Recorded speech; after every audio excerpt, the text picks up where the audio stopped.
ಇವತ್ತು ಆ ಮಹಾರಾಣಿಯವರು ಬೆಳಿಗ್ಗೆನೆ ದೇವರ ದರ್ಶನ ಮಾಡಿಕೊಂಡು ಬಂದಂತೆ ಕಾಣುತ್ತದೆ ಅಲ್ವೇ ಕವಿತಾ?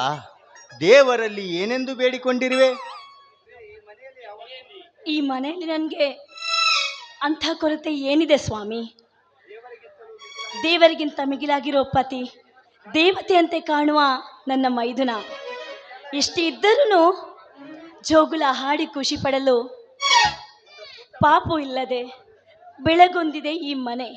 ಅದಕ್ಕಾಗಿ ದೇವರಲ್ಲಿ ಪುತ್ರ ಪ್ರಾಪ್ತಿಯಾಗಲೆಂದು, ಸಂತಾನ ಭಾಗ್ಯ ಆಗಲೆಂದು ಬೇಡಿಕೊಳ್ತಾ ಇದ್ದೆ ಸ್ವಾಮಿ, ಬೇಡಿಕೊಳ್ತಾ ಇದ್ದೆ.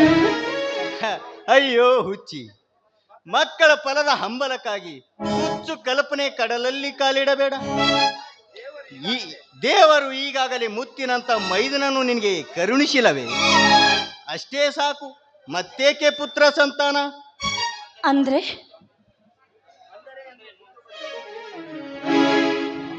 ಅಂದರೆ ಎಂದು ಸುಂದು ಬಡಿದುಕೊಂಡು ಅಸಂತೋಷದಿಂದ ನಿಲ್ಲದಿರು ಕವಿತಾ. ನನ್ನ ತಮ್ಮನಾದ ಸುರೇಶನು ಆ ದೇವರು ದಯಪಾಲಿಸಿದ ಎರಡು ಕಣ್ಣುಗಳು ಇದ್ದಂತೆ. ಒಂದು ಕಣ್ಣಿಗೆ ನೋವಾದರೆ ಸಾಕು, ಸಹಿಸಲಾರದು ಈ ರಮೇಶನ ಮನ.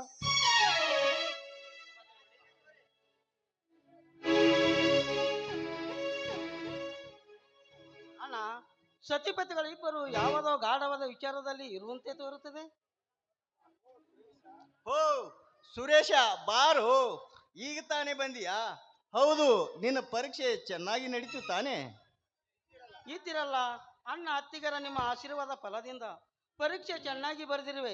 ಈ ಪ್ರಪಂಚವನ್ನು ಕಣ್ತರೆದು ನೋಡುವ ಮುನ್ನ ತಂದೆ ತಾಯಿಗಳನ್ನು ಕಳೆದುಕೊಂಡು ತಬ್ಬಲಿಯಾದೆ. ಯಾವ ಮಾತಾಯಿ ನನ್ನ ಹೆತ್ತ ಬೀದಿಯ ಕಸದ ಬುಟ್ಟಿಯ ಕೂಸಾಗಿ ಬಿಟ್ಟು ಹೋದಾಗ ನಿಮ್ಮ ತಂದೆ ನನ್ನನ್ನು ತಂದು ಸಾಕಿ ಸರಿದರು. ನೀವು ವಿದ್ಯಾಬುದ್ಧಿ ಕಲಿಸಿ ನನ್ನ ಉನ್ನತ ಶ್ರೇಣಿಗೆ ಪಾತ್ರರಾದ ನೀವು ನನ್ನ ಪಾಲಿನ ದೇವರನ್ನ, ದೇವರು. ಸುರೇಶ, ನಾನು ದೇವರಲ್ಲಪ್ಪ, ನಾನು ದೇವರಲ್ಲ. ನರಮಾನವ, ಮೌಸದ ಮುದ್ದೆ ಈ ಶರೀರ. ಜೀವನೆಂಬ ಜೋಕಾಲಿಯ ನಾಟಕದ ನಟನೆಕಾರರು ನಾವು ನಟನೆಗೆ ತಕ್ಕಂತೆ ನರ್ತಿಸುವರು ನಾವಾದರೂ ಸೂತ್ರಧಾರ ದೇವರು. ನೀನು ಬೀದಿಯ ಕೂಸಾಗಿ ಎಳುತ್ತಿರುವಾಗ ನಿನ್ನನ್ನು ಕಂಡು ಆ ದೇವರು ದಯಪಾಲಿಸಿದವರ ಎಂದು ತಿಳಿದೆ. ಹಾಗೆ ನನ್ನ ತಂದೆಯವರನ್ನು ನಿನ್ನ ಕರೆದುಕೊಂಡು ಬಂದು ತನ್ನ ಸ್ವಂತ ಮಕ್ಕಳಿಗಿಂತಲೂ ಹೆಚ್ಚಾಗಿ ಜೋಪಾನ ಮಾಡಿದರು. ಇದು ಪ್ರತಿಯೊಬ್ಬ ಮಾನವ ಮಾಡುವ ಮಾನವೀಯ ಕರ್ತವ್ಯ. ನಿಮ್ಮ ತಂದೆಯಂತೆ ನೀವು ಕೂಡ ನನ್ನ ಸ್ವಂತ ತಮ್ಮನಕ್ಕಿಂತಲೂ ಹೆಚ್ಚಾಗಿ ಜೋಪಾನ ಮಾಡಿರಿ. ನನಗೆ MBBS ಅವರಿಗೆ ವಿದ್ಯೆ ಕಲಿಸಿರಿ. ನಿಮ್ಮ ದಯದಿಂದ ನನಗೊಂದು ನೌಕರಿ ಸಿಕ್ಕರೆ ಸಾಕು ಅಂದ ಸಿಕ್ಕ ಈ ಬೀದಿಯ ಕೂಸನ್ನು ಒಬ್ಬ ಡಾಕ್ಟರ್ನಾಗಿ ಮಾಡಿರಿ. ನಿಮ್ಮ ಕಷ್ಟದ ಕೈಗೆ ಅಷ್ಟಿಷ್ಟಲ್ಲ ಅಪಾರ. ಈ ಋಣವನ್ನು ತಮ್ಮನಂತೆ ಸ್ವಲ್ಪ ತೀರಿಸಿದರು. ಮುಂದಿನ ಜನ್ಮದಲ್ಲಿ ನಿಮ್ಮ ಮಗನಾಗಿ ಹುಟ್ಟಿ ಪೂರ್ತಿ ಋಣ ತೀರಿಸಿ ಋಣಮುಕ್ತನಾಗುವೆ. ಸುರೇಶ, ಇಂಥ ಅಪಾರವಾದ ಸಹೋದರತ್ವ ಪ್ರೀತಿ ಕಂಡು ನನಗೆ ಸಂತೋಷವಾಗುತ್ತದೆ. ನೋಡು ಸುರೇಶ, ನೀನು ಓದು ಮುಗಿಸಿರುವಿ, ಇನ್ನು ಡಾಕ್ಟರ್ ನೌಕರಿಯನ್ನು ಪಡೆದುಕೊಂಡರೂ ನನ್ನದೊಂದು ಕೆಲಸ ಬಾಕಿ ಉಳಿದಿದೆ. ಅದು ಏನೆಂದರೆ, ನಿನ್ನನ್ನು ಮದುವೆ ಮಾಡಿದರೆ ಸಾಕು, ನನ್ನ ಭಾರ ಕಡಿಮೆಯಾಗುತ್ತದೆ. ಅಲ್ವೇನೆ ಕವಿತಾ? ಸ್ವಾಮಿ, ಹೌದು. ಇದಕ್ಕೆ ನೀನೇನಂತಿ ಕವಿತಾ? ತಿಪ್ಪೆಲಿದ್ದವನನ್ನು ತಂದು ಉಪ್ಪರಿಗೆ ಮೇಲೆ ಕುಳಿಸಿ ಪರುಷ ಪಡುವ ನಿಮ್ಮಂತನು ಅಣ್ಣನನ್ನು ಪಡೆದ ನಾನೇ ಅದೃಷ್ಟಶಾಲಿ. ನೋಡಣ್ಣ, ಮದುವೆ ವಿಷಯ ಬಗ್ಗೆ ಕೇಳಿರುವಲ್ಲ, ಒಂದು ಮುಖ್ಯವಾದ ವಿಷಯವನ್ನು ನಿನ್ನ ಮುಂದೆ ಹೇಳುವುದನ್ನು ಮರ್ತೇ ಬಿಟ್ಟಿದೆ. ದುಡುಕಿ ನನ್ನ ಗೆಳೆಯ ಲಕ್ಷ್ಮಣಿಗೆ ಮಾತು ಕೊಟ್ಟಿರುವೆ. ನಿನ್ನ ತಂಗಿ ಸವಿತಾಳನ್ನು ನಾನು ಮದುವೆ ಆಗುತ್ತೇನೆಂದು. ಇದಕ್ಕೆ ನಿನ್ನ ಒಪ್ಪಿಗೆದೇನ? ಸುರೇಶ, ನಿನ್ನ ಆಸೆಯಂತೆ ನಾನು ಸಿದ್ಧನಾಗಿರುವೆ. ನೀನು ಆ ಲಕ್ಷ್ಮಣನ ತಂಗಿಗೆ ಕೊರಳಿಗೆ ತಾಳಿ ಕಟ್ಟಿದರೆ ನೀ ಕೊಟ್ಟ ಮಾತಿಗೆ ಬೆಲೆ ಬರುತ್ತದೆ, ಅಲ್ವೇನೆ ಕವಿತಾ?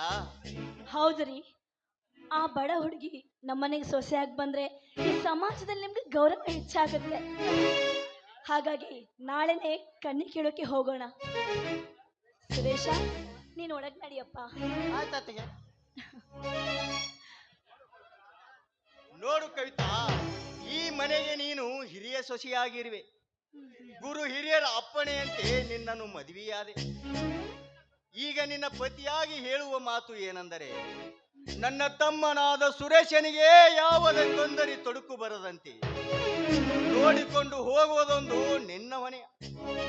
ಇದೇ ನಿನ್ನ ಪತಿಯ ಪರಮಾಜ್ಞೆ. ಆಯ್ತು ಸ್ವಾಮಿ, ನಿಮ್ಮ ಮಾತನ್ನು ಚಾಚು ತಪ್ಪದೆ ಪಾಲಿಸುತ್ತಾಳೆ. ಕವಿತಾ, ನಾಳೆ ನನ್ನ ತಮ್ಮನಿಗೆ ಕನ್ಯಾ ನೋಡಲಿಕ್ಕೆ ಹೋಗೋಣ. ಎಲ್ಲ ಸಿದ್ಧತೆಯನ್ನು ಮಾಡು. ನಾನು ತೋಟಕ್ಕೆ ಹೋಗಿ ಬರುತ್ತೇನೆ. ತೋಟಕ್ಕೆ ಹೋಗಿ ಬರೋ ಮುನ್ನ ಈ ನಿನ್ನ ಪತಿರಾಯನಿಗೆ ಒಂದು ಸಿಹಿ ಮುತ್ತು ಕೊಡಬಾರದೆ? ಆಯ್ತಾಯ್ತು.